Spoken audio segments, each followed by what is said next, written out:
আমি যদি মারাও যাই আপনারা পিছপা হবেন না, আপনারা এই আন্দোলনকে সফল করেই ছাড়বেন। আমি আবারও বলতে চাই,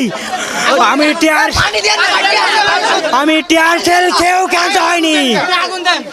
আপনারা যারা সুস্থ আছেন আপনারা পিছপা হবেন না, আপনারা এই আন্দোলনকে সফল করুন। পাশাপাশি আমি সমগ্র বাংলাদেশ সকল আপামার জনতাকে অনুরোধ করব, আপনারা এখনো যারা আপনাদের সন্তানদেরকে ঘরে আটকে রেখেছেন আপনারা দয়া করে তাদেরকে ছেড়ে দিন, এই আন্দোলনে অংশগ্রহণ করতে দিন। মনে রাখবেন, আমরা যদি এই আন্দোলনে ব্যর্থ হই আগামীর বাংলাদেশ ব্যর্থ হবে। আপনারা ভাববেন না আমরা যদি ব্যর্থ হই সব কিছু ঠিকঠাক হয়ে যাবে।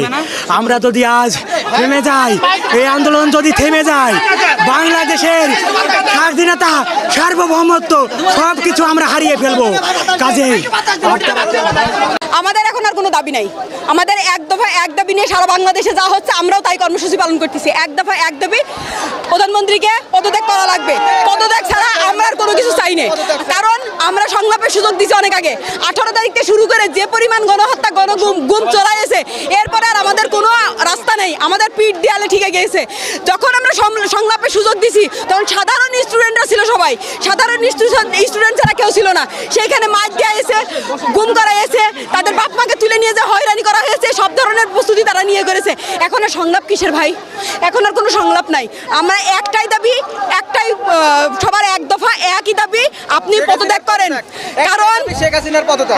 আমাদের পুলিশ আমাদের উপরে সন্ত্রাস বাহিনী আমাদের গ্যাস সরছে, আমাদের চোখে আমরা কোনো বিশৃঙ্খলা সৃষ্টি করে নাই।